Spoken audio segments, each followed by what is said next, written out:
Soalnya Pak Prabowo tidak harus terlalu merasa berutang budi. Tidak harus merasa berutang budi, tetapi seperti kita juga harus tetap menghormati Pak Jokowi. Bagaimanapun juga sebagai presiden sudah berbuat banyak untuk negeri ini. Kemajuan ekonomi, infrastruktur, dan sebagainya.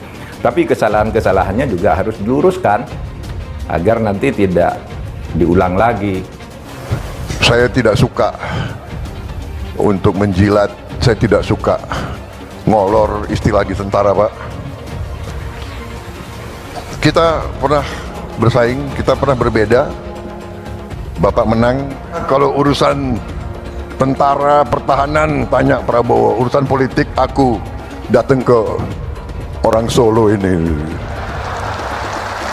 Tapi apa yang dikatakan oleh Pak Prabowo yang disampaikan dalam sambutan di acara Gerindra ya, siap apel siap Gerindra bahwa dia akan melindungi Pak Jokowi, akan berteman dengan Pak Jokowi kalau Pak Jokowi dicubit, Gerindra ikut sakit. Itu etika perkawanan aja.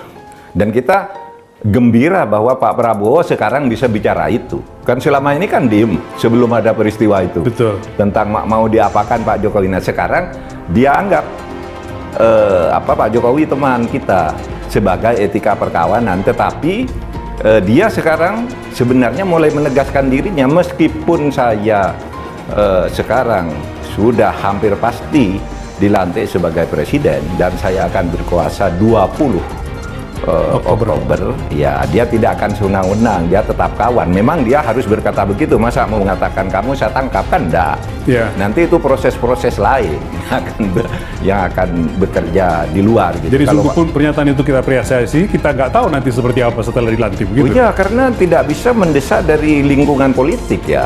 Perkembangan politik dan lingkungan politiknya. Kalau lingkungan politik di Gerindra, ya Pak Prabowo memang harus berkata begitu, Bapak teman kami gitu. Tetapi yang terpenting dari itu ya, sekarang kekuasaan presiden akan berada di Pak Prabowo dengan segala kewenangannya, dan Pak Jokowi nggak bisa cawe-cawe sekarang. Jalannya udah ditutup semua. Ya baca tuh ya, tapi kan Pak Prabowo sayang saya. Apa itu artinya? Mungkin perlu psikolog untuk menerangkan apa basis kecemasan individual dari seorang presiden yang sebetulnya tidak boleh dia perlihatkan di publik. Karena soal sayang menyayang itu soal dua orang yang betul-betul peduli satu sama lain. Ini bukan soal sayang menyayang secara pribadi, ini soal ketaatan di dalam bernegara. Jadi harus diukurkan berdasarkan cinta pada hukum, cinta pada konstitusi, cinta pada hak asasi manusia, cinta pada lingkungan. Itu namanya isu sayang menyayang publik. Kalau sayang menyayang pribadi itu nggak ada jaminannya tuh. Saya menggarisbawahi itu Pak Fud, karena Pak Prabowo juga dalam kesempatan yang hampir sama waktu itu, ketika rapat dengan Gerindra mengatakan, misalnya untuk penegakan hukum, pemberantasan korupsi, dia mengatakan komitmennya, saya akan menyiapkan anggaran khusus untuk mengejar para koruptor. Itu bagus. Bentuk ketegusan dan janji yang disampaikan oleh Pak Prabowo. Nah itu etika keindonesiaan yang dipakai oleh Pak Prabowo. Tapi saya kira ya Pak Jokowi nggak bisa lagi cawe-cawe mempengaruhi, bahwa berteman itu ya, tapi mau ikut menentukan kayaknya sekarang pintu-pintunya udah mulai tinggal sedikit lah. Mungkin pintu kecil bisa sih mantan presiden, masa nggak bisa gitu. Kuncinya kita harus kurangi korupsi.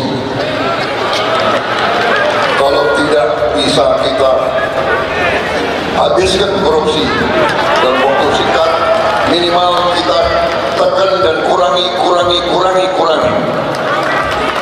Kita tidak akan kompromi dengan korupsi. Sehingga saya berharap dengan pernyataan Pak Prabowo itu betul, itu sebagai etika perkawanan memang harus mengatakan begitu. Meskipun kita apresiasi sebagai sebuah harapan kita apresiasi, Pak Prabowo harus mengatakan simbol kemesraan dua sama dengan Pak Habibie dulu, tetap melindungi Pak Harto sebagai mantan presiden. Tapi apa dia melindungi ketika digiring ke pengadilan, ketika pengadilan